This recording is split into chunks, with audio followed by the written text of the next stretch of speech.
Hello friends, good evening. जैसा कि आप लोग देख रहे हैं कि विंटर वाले सीज़न के पौधे अब तैयार हो रहे हैं और सब में अब कलियों के आने का समय शुरू हो गया है। कुछ कुछ में तो कलियां आ भी गई हैं और कुछ कुछ में आने वाली हैं। तो अब जब इनमें कलियां आने का समय होता है तो इन्हें भोजन भी चाहिए ज़बरदस्त। थोड़ा सा भोजन देने से, थोड़ा सा खाद पानी देने से काम नहीं चलेगा।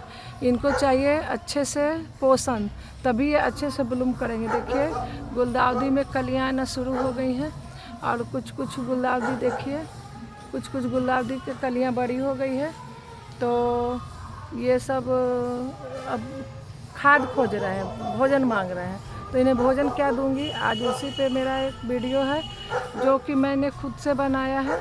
देखिए मैंने खुद से खाद तैयार किया है। ये है लीफ कंपोस्ट, ये लीफ कंपोस्ट है। ये जितने भी साग सब्जियों के छिलके, पत्ते, साग के, सब्जियों के, ये पिछले साल वाले सब्जियों के छिलके वगैरह हैं फ्रेंड्स, जो मैं बोरियों में भर के एक बड़े से टब में रख देती हूँ और बांध के, और उसको मैं एकदम 7-8 महीने भूल जाती हूँ कि मैंने रखा है। छाया वाले जगह पे रख के इसमें मैंने सब्जियों के और कुछ कार्टून वगैरह होते हैं ना ब्राउन, वो सब भी डालती हूँ ताकि लिक्विड जो निकले तो उससे वो सोखे भी, और वो भी बहुत अच्छा फर्टिलाइजर आयरन का काम करता है। और देखिए इनसे जो लिक्विड निकलता है, देखिए थोड़ा सा मैंने छान के रखा हुआ है, वो आपको दिखाती हूँ। देखिए ये भी मैंने एक बकेट में ढक के छाया वाली जगह पे रखा हुआ है। इस टाइप से लिक्विड उस टब में निकलता जाता है और मैं छान छान के एक ढक्कन वाले डब्बे में, पेंट वाले डब्बे में बंद करके मैं रखती हूँ। तो ये मैं डालूँगी और मैं देखिए कैसे बनाती हूँ। जैसे कि देखिए ये तो कुछ रेडी है, आपको दिखाने के लिए लाई हूँ।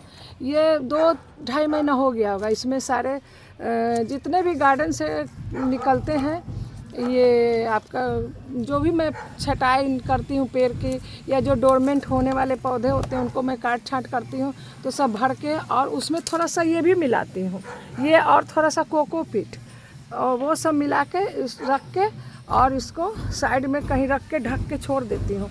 और नीचे में छेद कर रखा है जिससे कि जो इसका जो लिक्विड निकलता है, जैसा कि मैंने आपको दिखाया, ये जो लिक्विड निकलता है इसमें सारे कलेक्ट करके रखती हूँ और लिक्विड को भी मैं डालती हूँ। ये देखिए ये मैं 2 दिन में इतना तैयार की हूँ। देखिए ये जितना भी मैंने डोरमेंसी वाले पौधे को काटा है और मटर गोभी के छिलके हैं, उसमें कुछ कोकोपीट डाल के रखी हूँ और अभी इसको आपको दिखाने के लिए रखा है। अभी इसको फिर मैं बांधूंगी, रस्सी से बांध के टब में रख दूंगी।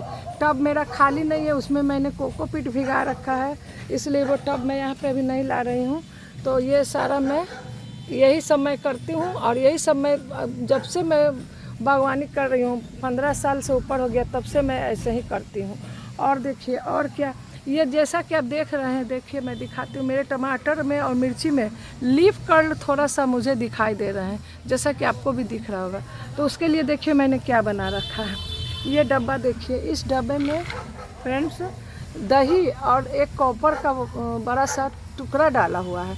ये 1 सप्ताह पहले मैंने डाला था। देखिए दही है और कॉपर है, जिसे रेड हो गया है। इसको मैं अभी 10 ml एक जग में 5 ml डालूंगी इसमें, और एक जग पानी भर के उसमें डालूंगी।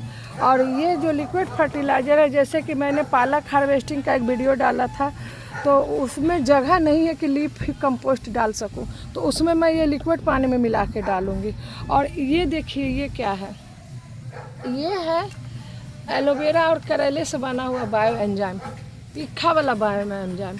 जैसे कीट पतंगे और बहुत तरह के जो कीड़े मकोड़े लगते हैं, तो इसको मैं ये जो वाइट वाला स्प्रे बोतल है इसमें छानूंगी। एक मग कप में, चाय पीने वाले कप से 1 कप छान के उसमें भर के पूरा पानी डाल के और उसको स्प्रे करूँगी। जहाँ जहाँ पे ये कीट पतंगे हैं उसको स्प्रे करूँगी। और ये देखिए ये क्या है, ये क्या है, ये है बेल। हम लोग जो बेल खाते हैं गर्मियों में, जो बेल खाते हैं, ये बेल में पोटासियम के लिए इसमें भरपूर मात्रा में पोटासियम होता है। तो ये बेल का बायो एंजाइम बनाया हुआ है। इसे भी मैं इस लिक्विड वाले में 10 ml डालूंगी और 1 बाल्टी पानी में इसको डाल के, और ये पोटासियम के लिए ये भी डालूंगी और मिला के और पूरे पौधों में जड़ों में डालूंगी। और ये देखिए ये नींबू, संतरा, नींबू, जितना भी हम लोग मौसमी खाते हैं उसका छिलका और उसका कुछ पल्प भी कुछ ख़राब हो गए थे तो उसको भी ये लगभग 2 महीने से बना रखे हैं। तो ये भी मीलीबग से, माहू से और भी बहुत सारे जो एफिड्स लगते हैं उनके लिए सब स्प्रे बोतल में छान के भर के इस सब को स्प्रे करूँगी। देखिए ये जो राजरानी वाला गुड़हल है, ये कत्थई जो कलर का खिलता है, देखिए ये मैं दूर से आपको दिखा रही हूँ। इतना अधिक इसमें मिलीबग लगता है फ्रेंड्स, लेकिन मेरे पौधे में नहीं है। क्यों? क्योंकि मैं ये खट्टा वाला बायो एंजाइम स्प्रे करती हूँ, खट्टा वाला बायो एंजाइम स्प्रे करती हूँ और बीच बीच में कड़वा वाला भी डालती हूँ। ये जो एलोवेरा से बना रखा है, देखिए एलोवेरा से बना रखा है। इसमें करेला है, एलोवेरा है और थोड़ा गुड़ की मात्रा है और इसमें भी गुड़ है मिला हुआ। ये जैसा कि आप देख रहे हैं इसमें भी गुड़ है, ये बेल वाले में। तो यही है। और इसमें मैंने थोड़ी सी नीम की खली और थोड़ी सी साफ फंगिसाइड मिला दी है और मिला के इसको इस तरह से कर दिया है, क्योंकि ये थोड़ा सा जो फंगस से बचाने के लिए ज़रूरी है।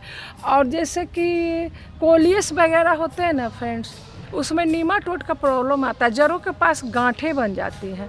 तो नीम का खली या नीम के खली को पानी में भिगा के इसमें डालना ज़रूरी होता है ताकि नीमाटोड से बचा रहे, क्योंकि पूरे ठंडे कोलियस का मेरे पास बहुत सारा कलर है। ये देखिए ये सब में मैं नीम खली का पानी डालूँ, क्योंकि इसमें नीमाटोड का जो प्रॉब्लम होता है ना बहुत ज़्यादा होता है कोलियस में खास करके। और बहुत सारे कोलियस में मैंने किन्हीं के पोस्ट पर ही देखा था, सब लोग खुद से तो सीखते नहीं हैं, किन्हीं ना किन्हीं से तो शिक्षा लेते ही हैं। तो किन्हीं के पोस्ट पे देखा था कि अगर आपने कोलियस लगा रखा है तो उसके साथ एक गेंदा लगा दीजिए, गेंदे से नीमाटोड का प्रॉब्लम नहीं होता है। तो वैसा भी मैंने कुछ किया है।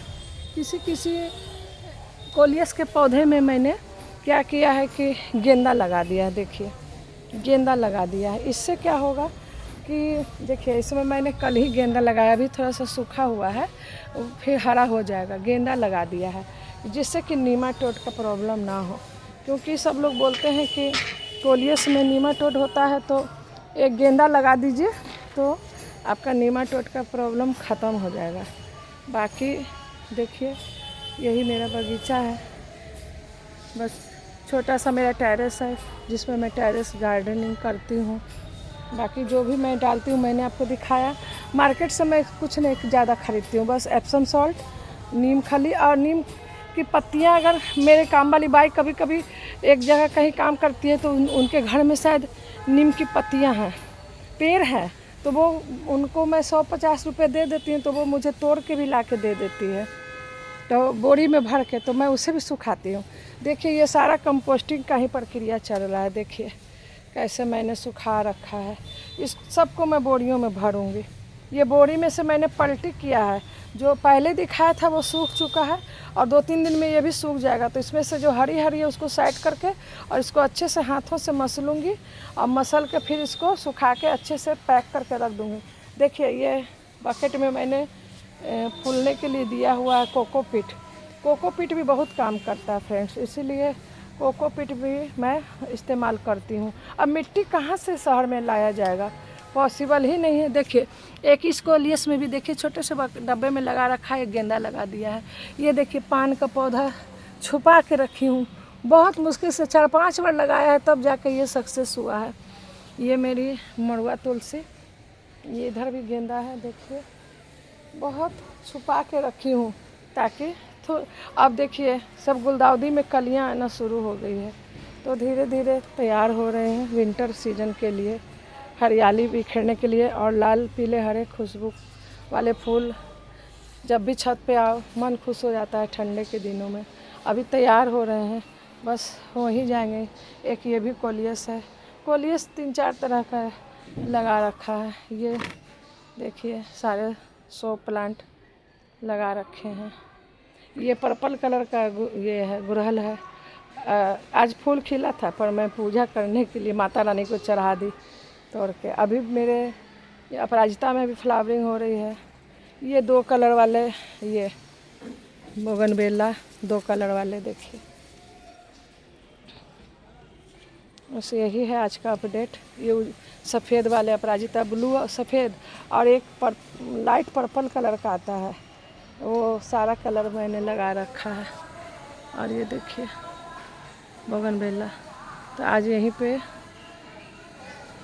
ख़त्म करती हूँ, फिर किसी नेक्स्ट वीडियो में मिलती हूँ। बाय।